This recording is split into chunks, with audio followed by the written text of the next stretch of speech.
Hello all welcome back to my channel. అబ్బా!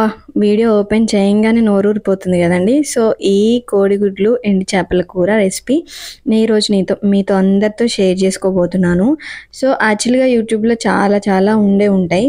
So నేను నా స్టైల్లో అండ్ ఆంధ్ర స్టైల్లో ఎలా చేశాను అనేది మీకు అందరితో షేర్ చేసుకోబోతున్నాను అనమాట. సో ఎవరైనా ఫస్ట్ టైం నా ఛానల్ చూస్తున్నట్లయితే సో ఛానల్లోకి వెళ్ళి నచ్చిన వీడియోస్ చూడండి. అండ్ నచ్చితే తప్పకుండా లైక్ చేయండి అండ్ షేర్ చేయండి. కామెంట్ చేయడం అస్సలు మర్చిపోవద్దు. సో దానికోసం నేను ఏమేమి రెడీ చేసుకున్నాను మీతో షేర్ చేస్తున్నాను. సో అందుకోసం ఒక 5-6 ఉల్లిపాయలు పెద్దవి, చిన్నవైతే ఇంకొన్ని యాడ్ చేసుకోండి. అండ్ అలాగే పచ్చిమిర్చి, కరివేపాకు, టమాటా అండ్ మెయిన్ ఇంగ్రీడియంట్స్ అయినటువంటి ఎండు మెత్తలు అనమాట. అండ్ అలాగే బాయిల్డ్ ఎగ్స్, నేను మా ఇంట్లో 4 కదా, సో అందుకని నలుగురికి 4 ఎగ్స్ అని చెప్పేసి వేసాను. బాయిల్ చేసుకొని వాటికి ఘాట్లు పెట్టుకొని పక్కన పెట్టుకున్నాను. అండ్ అలాగే నేను చింతపండు పులుసు కదండి, అందుకనే చింతపండు నానబెట్టి ఉంచుకున్నాను అనమాట. సో ఫస్ట్ అయితే ఈ కుండ మీకు గుర్తుంది కదా, లాస్ట్ నేను క్రాఫ్ట్ బజార్లో తీసుకున్న కుండ అనమాట. సో నేను దీనిలో చేపల కూర వండుదాం అనుకున్నాను.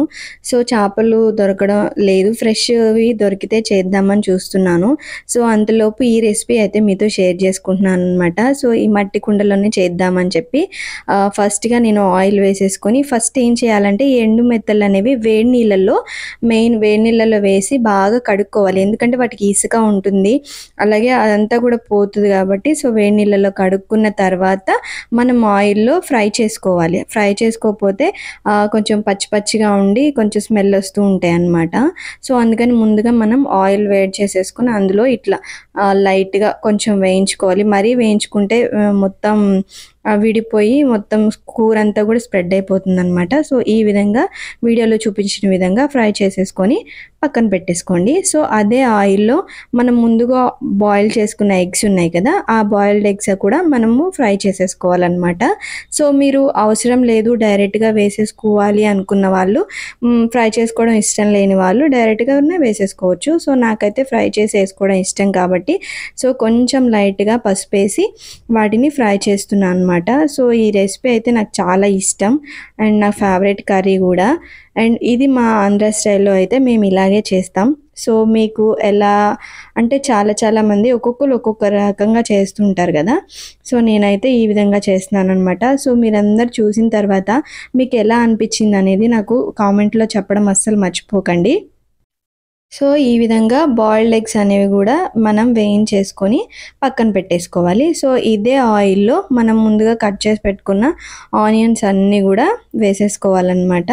సో నేను ఇక్కడ ఆనియన్స్ అలాగే పచ్చిమిర్చి నావి పండిపోయినాయి అనమాట. సో అందుకని అవే వేసేస్తున్నాను. సో ఆయిల్లో వేసేసుకొని బాగా కలుపుకొని మూత పెట్టేసుకోవాలి. మనం ఇక్కడ వీటిలో కొంచెము సాల్ట్ వేస్తే మనకి త్వరగా ఉల్లిపాయలు అనేవి మగ్గిపోతాయి కాబట్టి సో నేను సాల్ట్ వేసేసి మూత పెట్టేశాను. అండ్ నెక్స్ట్ వచ్చేసి కరివేపాకు అనమాట. కరివేపాకు అన్ని కూరల్లో వేయడం నాకు ఇష్టము. సో అందుకని కరివేపాకు ఫ్రెష్ది తీసుకొచ్చి వేస్తున్నాను అనమాట. సో కరివేపాకు కూడా ఇలా ఆయిల్లో దగ్గరికి అయిపోయాక కరివేపాకు కూడా వేసేసుకొని కలుపుకొని మళ్ళీ మనం మూత పెట్టేసుకోవాలి. 2 minutes తర్వాత మళ్ళీ ఓపెన్ చేసి చూడాలి. సో ఇక్కడ నుంచి మీరు వీడియో చూస్తూ ఫాలో అయిపోండి. 1 by 1 యాడ్ చేస్తాను. మీకు తెలియని ఇంగ్రీడియంట్స్ ఏమీ కాదు. సో ఇలా ఈ ప్రాసెస్లో చేసుకుంటే మాత్రం చాలా బాగుంటుందని మీ అందరికీ చూపించడానికి నేను ఈ రెసిపీ అనేది షేర్ చేస్తున్నాను. సో వీడియోని చూసి ఫాలో అయిపోండి. సో మీ అందరికీ నేను చెప్పేది ఏంటంటే సో ఫస్ట్ టైం ఎవరైనా చూస్తున్నట్లయితే సో తప్పకుండా నా ఛానల్ని లైక్ చేయండి, సబ్స్క్రైబ్ చేసుకోండి.